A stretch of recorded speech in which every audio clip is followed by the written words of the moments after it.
I am here to give you all an update on the Antonio Brown fiasco that happened in Tampa. This is Jeff Lightsey Jr. with the Black Boss channel, so let's take a look into it right after the bumper.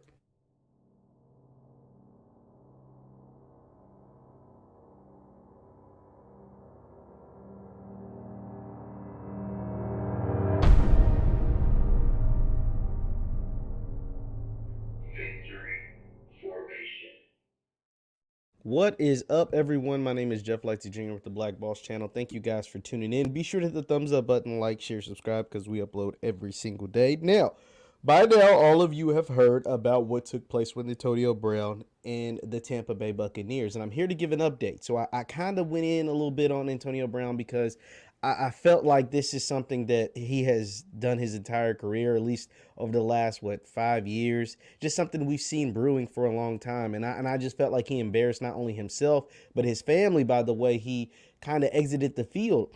Now, regardless of the situation, I can say, Antonio Brown, you could say Antonio Brown was disrespected and shouldn't have been treated that way. And there is some justification to that. I can agree with you to a certain extent, but at the same time, I feel like there are certain ways you should handle things. Now, I'm going to play for you some clips from Ian Rappaport, who's like a senior reporter of the NFL, of what he is being told took place the day Antonio Brown decided to storm off the field and do all of those antics and leaving MetLife Stadium in New Jersey as no longer a member of the Tampa Bay Buccaneers. And that is going to give some justification for some of you all for the reason he acted the way he does. I am going to say he had every right to be upset.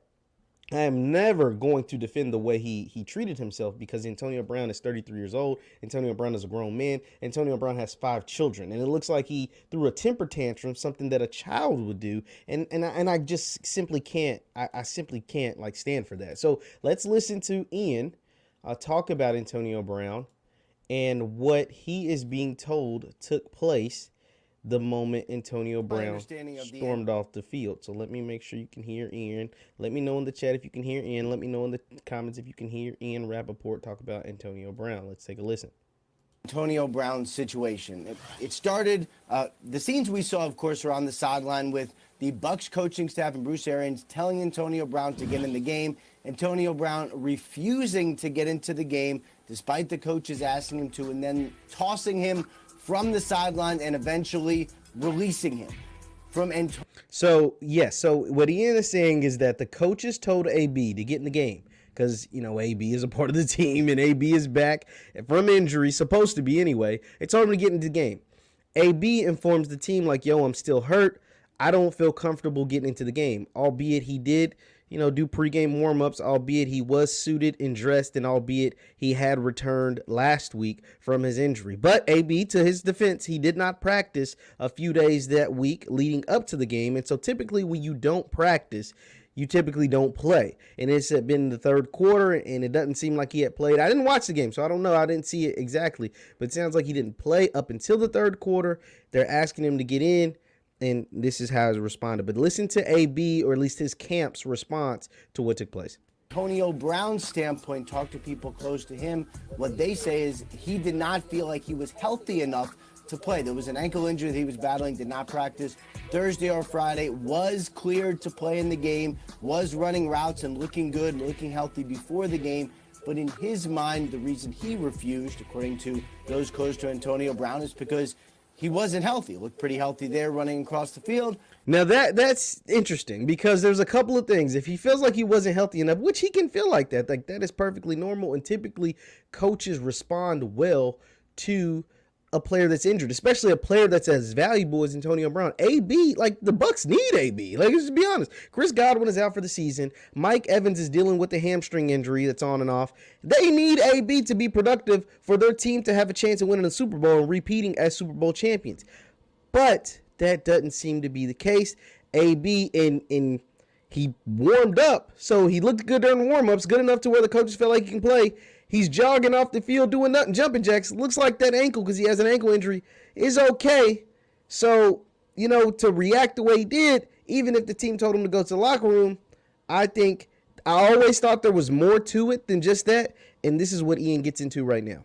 But he is saying that he is not healthy. But that, K, is not where it started. Here we go. There's been a boiling frustration inside the organization about Antonio Brown, his rehab, how much he was paying attention to that, his suspension, how honest he was with them. Endless issues with Antonio Brown. So we saw. So this is the big thing right here. So there is a bunch of other things, that has taken place behind the scenes that we don't see. AB is supposed to be rehabbing from an injury, an ankle injury that he said he was too hurt to play in the game from. Well, it sounds like he wasn't taking his rehab seriously. This is from the reports. It sounds like, obviously we all talked about the whole COVID vaccine, fake vaccine card. AB lied about having a fake vaccine card, at least momentarily. That is a problem. If you're not rehabbing like you're supposed to for the team, they're going to have issue with that. If you're out here lying about fake vaccine cards, they're going to have issues with that. And I'm not the biggest Bruce Arians fan, because Bruce Arians told us a bunch of times that AB would never be a member of the Tampa Bay Buccaneers. Then they signed him. Then he said if AB has one strike as a Tampa Bay Buccaneer, we're going to cut him. Then that happened, and they still kept going because AB was productive, and AB was a monster for the Bucs. He was their most productive receiver when he played. So Bruce Arians ain't got the best credibility right now, but at the whole time in the back of his mind, he never really liked AB, but he dealt with it because he had Tom Brady, the GOAT, as his quarterback, and Tom Brady vouched for AB, and Tom Brady wanted AB, and that's why Antonio Brown was there. Let's continue to listen to Ian. The end point yesterday with him taking his clothes off and running off the field, but that was certainly not where it started, and it looked like this was the way the relationship was going to end anyway. It just ends in more histrionic fashion than maybe we were imagining. I mean, wow. So that is what Ian is reporting. So Ian did a couple of reports on AB, and so that was one, and this one is a few hours later. I'm gonna let you listen to Ian a few hours later talk about AB. He's gonna bring up a lot of the same things, but he brings in some new context. So let's take a listen to Ian's how it report. is played football, because he is no longer a member of the Tampa Bay Buccaneers. And, I guess anything is possible. I wasn't sure he was going to be able to get this shot with the Tampa Bay Buccaneers until Tom Brady and others stepped in, and he ended up a member of the Bucs. But hard to imagine anyone taking a shot at him now. But let's examine how we got here. From what I understand, and Bruce Arians laid some of it out, they told the Buccaneers coaches, told Antonio Brown to get into the game. He refused to get into the game. He was tossed from the sideline and then released after the game when Bruce Arians announced it after the game that he is no longer a member of the Buccaneers. And he talked to people close to Antonio Brown. So that's interesting because, once again, there's conflicting reports. At first, well, at least, and that's the thing, I think Bruce Arians could be lying here. So I'm not all the way in, siding with him over AB, but Bruce Arians is telling the media that they told AB to get in the game. AB refused to get in the game. Bruce Arians then told AB, hit the showers, you're no longer a member of the team. That is what AB's camp is saying, that Bruce Arians literally told him he was cut from the team on the sidelines. And that is what put AB into this tantrum, and that is why he reacted the way he reacted, because they literally cut the man in the third quarter on the sideline. That's what AB's camp is saying, and that is what led to AB acting the way he acted. Let's continue to listen. And they paint a different story for whatever it is worth. Of course, we know Antonio Brown's ankle did not allow him to practice Thursday and Friday. He looked fine pregame, looked good during the game, and then he felt like his ankle was not good enough to play, and in his mind, that is why he refused to go out on the field, but then he was still tossed from the sidelines and then eventually released. Will be interesting to see what further action, if any, comes from Antonio Brown, if he really does believe his ankle was too injured for him to play. Yeah, so, and this is big because there's a few reasons why it would piss AB off to not only be tossed from the game, but to be cut, because he had $1 million of incentives on the line that he would have clinched either in this game if he was healthy enough, or in the next game if he was healthy enough to play. Let's listen, and then I'll tell you about that. BA is right. What happened. We may never know the specifics of what set off the histrionics and fireworks. But Tom, it is pretty clear that it had reached a breaking point for the Bucs and for Antonio Brown. So yeah, so that is the latest from AB Antonio Brown when it comes to what took place with the Bucs, what led to his him being cut, what led to him being storming off the field, etc., etc. Now here is some of those things I was telling you that was left on the table when AB was essentially cut, potentially on the sideline or after the game. This is what took place. This was what happened. Now, Antonio Brown needed 8 more catches to unlock a $333,000 bonus. He needed 55 more receiving yards to unlock another $333,000 bonus, and he needed just 1 receiving touchdown to unlock another $333,000 bonus. Now, this was a costly outburst. This is from Sports Track. They're really, really good. At Spot Track, they're really, really good as far as like contract stuff goes. And we know from history that Tom Brady would have made these 3 things happen. Why? Because he did it for AB last year. If you guys don't remember, Tom Brady last season, AB had like similar contract incentives, and I want to make sure you guys will be able to see this.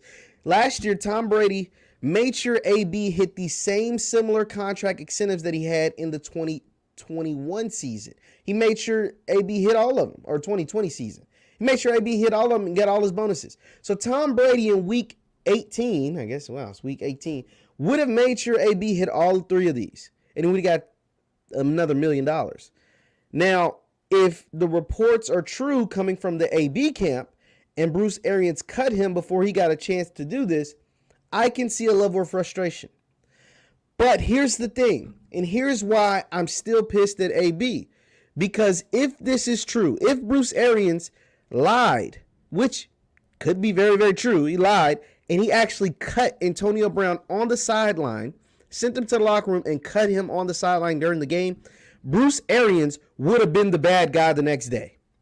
With these numbers intact, the Bucs fighting for a chance to win another Super Bowl, and AB outside of the fake COVID card being on his best behavior in Tampa, Bruce Arians would have been the bad guy in this. Let's be honest. A lot of people don't even like Bruce Arians now. If with these incentives on the line, if Bruce Arians cuts AB in the middle of a game with these incentives on the line, he would have been the bad guy.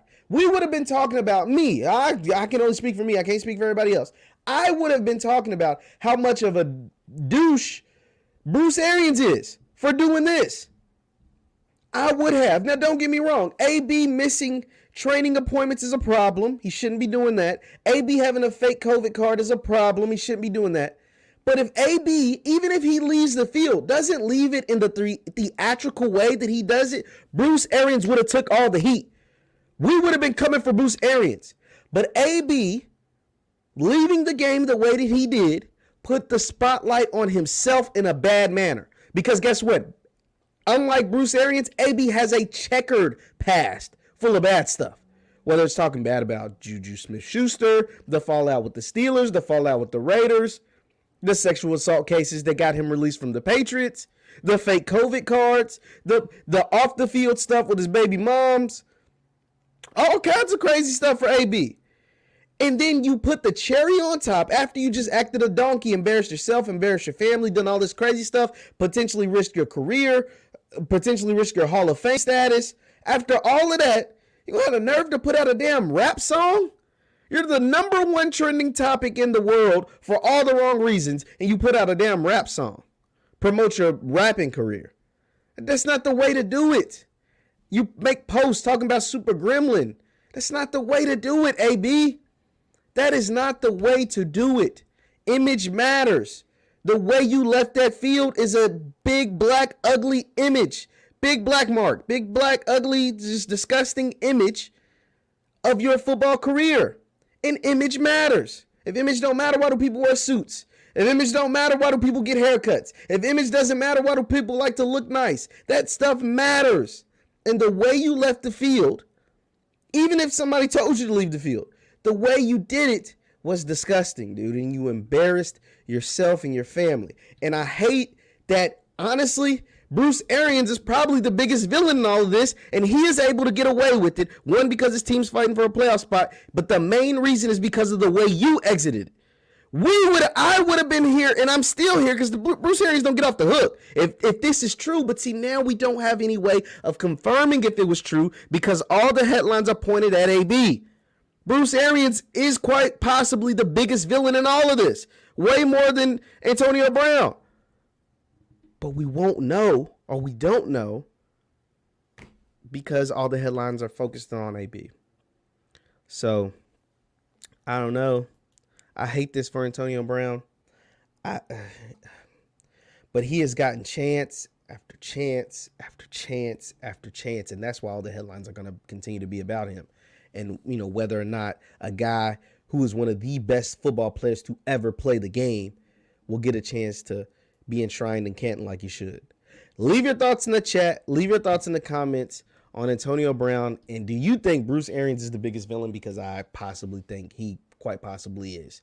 Leave your thoughts in the chat. Leave your thoughts in the comments. Once again, I'm Jeff Lighty Jr. at the Black Boss channel in Victory Formation. Hit the thumbs up button on your way out, guys. Subscribe to the Black Boss channel. You can subscribe right there. And you can follow me on Instagram and Twitter at JLighty7 at Instagram and Twitter. Thank you guys for tuning in, and I will see you next time. Peace.